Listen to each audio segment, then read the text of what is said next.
지난 금요일 금값이 하루 만에 9.5% 폭락했습니다. 은은 더 심각했죠. 20%가 넘게 곤두박질 쳤거든요. 가장 안전한 자산이라고 믿었던 금과 은이 말이에요. 그런데 이건 시작에 불과합니다.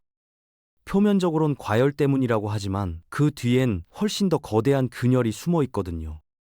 트럼프의 한마디, 월스트리트 알고리즘의 광란, 그리고 전 세계가 조용히 진행 중인 셀 아메리카. 오늘은 이 폭락의 진짜 이유 10가지를 파헤쳐 보겠습니다. 지금 이 순간에도 당신의 자산 가치가 흔들리고 있을지 모릅니다.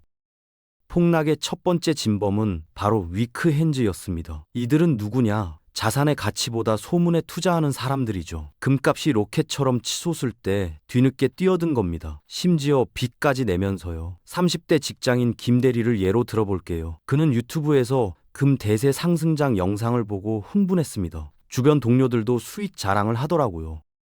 고민 끝에 신용대출 3천만 원을 받아 금에 올인했죠. 문제는 이런 김대리 같은 투자자들의 포지션이 모래 위의 송처럼 취약하다는 거예요. 작은 하락에도 극심한 공포를 느끼거든요. 이러다 원금도 못 건지겠는데 대출 이자는 어떡하지? 하는 순간 자산을 던지기 시작합니다. 그런데 한두 명이 아니에요. 수만 명이 동시에 패닉셀에 나서면서 시장은 아비규환이 됐죠. 단기 투자자들은 이미 조용히 수익 실현하고 빠져나간 상태였고요. 남은 건 공포에 질린 개미들 뿐이었습니다. 강제 청산이 연쇄적으로 터지면서 하락은 폭락으로 변했어요. 전문가들은 묻습니다. 이게 단순한 조정일까? 아니면 패러다임의 전환일까? 그 답은 다음 챕터들에 숨어 있습니다.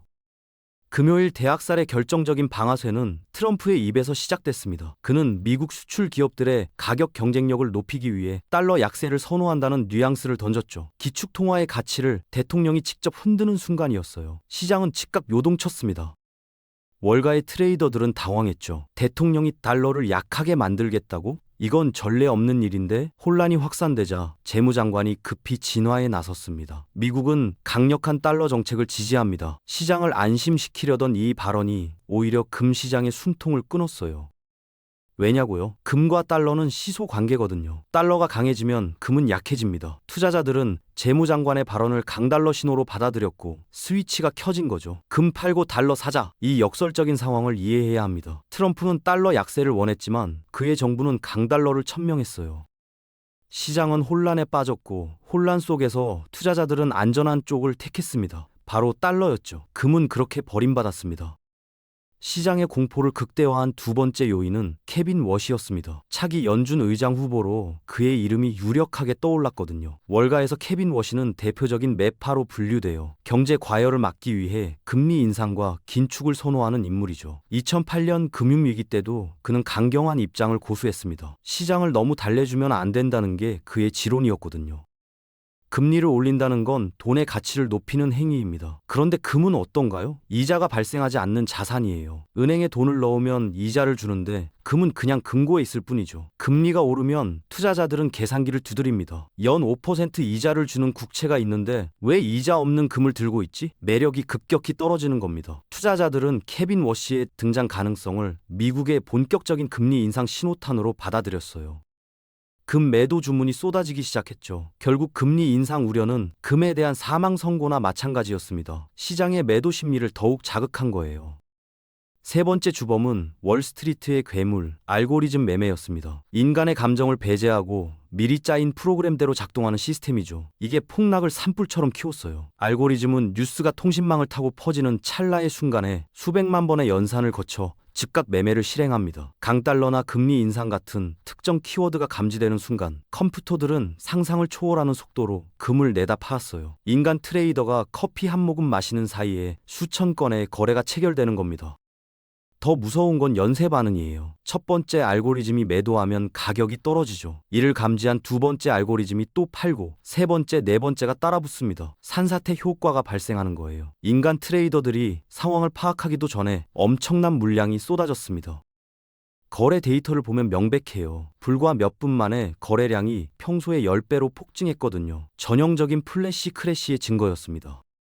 단기적인 뉴스나 알고리즘은 표면적인 이유일 뿐입니다. 더 깊은 곳에는 셀 아메리카라는 거대한 흐름이 존재해요. 이건 단순히 미국 자산을 파는 걸 넘어섭니다. 미국 달러와 국채에 대한 근본적인 신뢰가 흔들리고 있다는 뜻이죠. 마술사를 생각해 보세요. 손동작으로 관객의 시선을 돌리는 동안 진짜 마술은 다른 곳에서 일어나잖아요. 시장도 마찬가지입니다. 단기 변동에 우리 시선을 고정시키는 동안 뒤에서는 거대한 자금 이동이 일어나고 있어요. 헤지펀드 매니저들은 이미 몇 달 전부터 포지션을 조용히 바꿨습니다. 미국 국채 비중을 줄이고 금과 원자재 비중을 늘렸죠. 전 세계 투자자들은 미국의 재정 건전성에 대해 깊은 의구심을 품기 시작했습니다. 미국이 정말 이 빚을 다 갚을 수 있을까? 이 질문이 경제적 규율로 이어지는 거예요. 미국의 재정 정책이 예측 불가능해지면서 문제는 심각해졌습니다. 안전자산의 대명사였던 달러에 대한 불신, 이게 바로 금값의 장기적 향방을 결정짓고 있어요. 연막 뒤의 진실을 봐야 합니다. 미국의 씀씀이는 현재 통제 불능 상태입니다. 수입은 줄어드는데 지출을 늘리고 빚을 내어 파티를 즐기는 친구 같아요. 트럼프 행정부의 대규모 감세를 보세요. 부자들과 기업들의 세금을 확 깎아줬습니다. 세수가 줄어든 거죠. 그런데 국방비는 어떤가요? 오히려 증액했어요. 상식밖의 재정 운영입니다. 돈이 부족하면 어떻게 할까요? 미국은 계속해서 국채를 찍어냅니다. 앞으로 갚을게요 라는 약속 어음을 마구 발행하는 거예요. 문제는 이게 눈덩이처럼 불어난다는 겁니다. 현재 미국의 GDP 대비 부채 비율은 약 24%입니다. 역사를 보면 이 수치가 의미심장해요. 과거 로마 제국, 스페인 제국이 쇠락의 길을 걸을 때도 비슷한 부채 비율을 기록했거든요. 의회 예산처는 앞으로 10년 안에 이 비율이 더 치솟을 거라고 경고합니다. 재정 시스템의 붕괴 가능성을 시사하는 거죠. 미국이라는 거대한 배에 물이 새고 있습니다. 미국의 가장 큰 채권국이었던 중국을 보세요. 지난 10여 년간 미국 국채 보유량을 절반 수준인 7천억 달러대로 줄였습니다. 조용하지만 분명한 신호였죠. 일본도 마찬가지예요. 미국 국채 규모를 점진적으로 축소하고 있습니다. 달러 패권에 대한 신뢰 하락의 강력한 증거거든요. 그렇다면 이들은 판 돈을 어디에 쓸까요? 바로 금입니다. 세계 중앙은행들은 국채를 판 자금으로 금을 사들이고 있어요. 중국 인민은행은 수십 개월 연속 금 보유량을 늘리고 있습니다. 한 달에 수십 톤씩 매입하는 거예요. 러시아는 더 공격적이죠. 2014년 크림반도 사태 이후 달러 자산을 대거 처분하고 금 비중을 40%까지 끌어올렸습니다. 인도, 터키도 같은 전략을 취하고 있어요. 달러 비중을 줄이고 금이라는 안전한 바구니로 자산을 옮기는 겁니다. 이건 단순한 자산 배분이 아닙니다. 지난 수십 년간 지속된 달러 중심 시스템의 균열을 상징하는 사건이에요. 1974년에도 비슷한 폭락이 있었습니다. 3년간의 급등 후 47%나 떨어졌죠.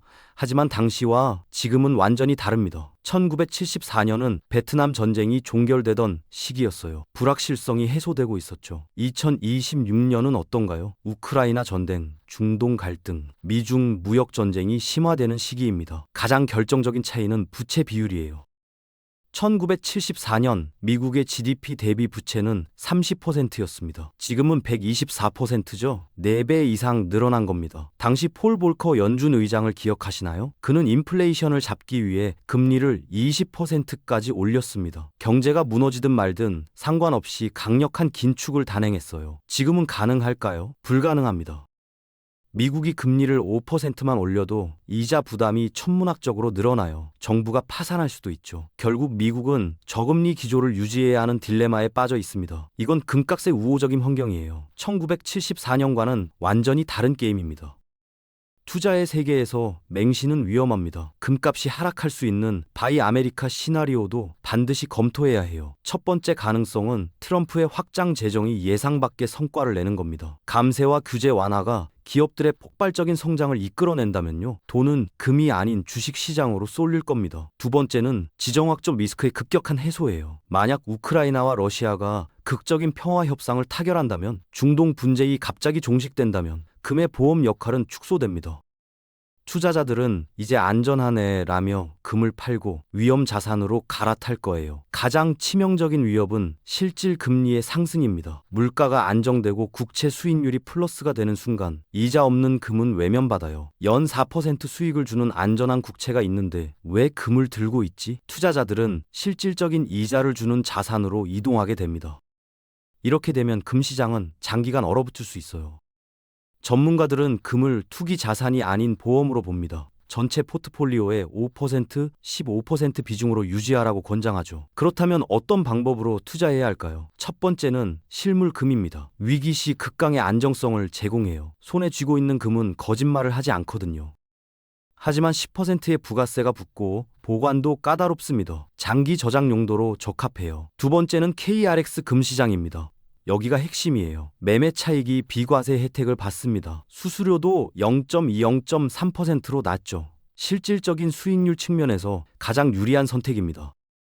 세 번째는 금 ETF예요. 주식처럼 편리하게 거래할 수 있어서 인기가 많죠. 하지만 세금 함정을 조심해야 합니다. 매매 차익에 대한 배당 소득세 15.4%나 양도세 22%가 부과될 수 있거든요. 자신의 투자 목적을 명확히 하세요. 가치 저장이 목적인가요? 세금 혜택을 원하나요? 아니면 유동성이 중요한가요? 목적에 따라 최적의 투자 수단을 선택하는 게 중요합니다.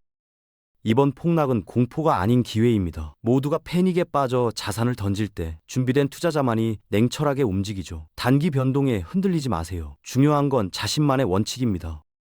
오늘 다룬 10가지 진실을 기억하세요. 트럼프의 입, 케빈 워시의 그림자, 알고리즘의 광란, 그리고 거대한 셀 아메리카의 흐름까지 이 모든 신호를 읽고 대응하는 과정에서 여러분의 포트폴리오는 더 단단해질 겁니다. 2026년 불확실성의 한가운데서 현명하게 살아남으시길 바랍니다.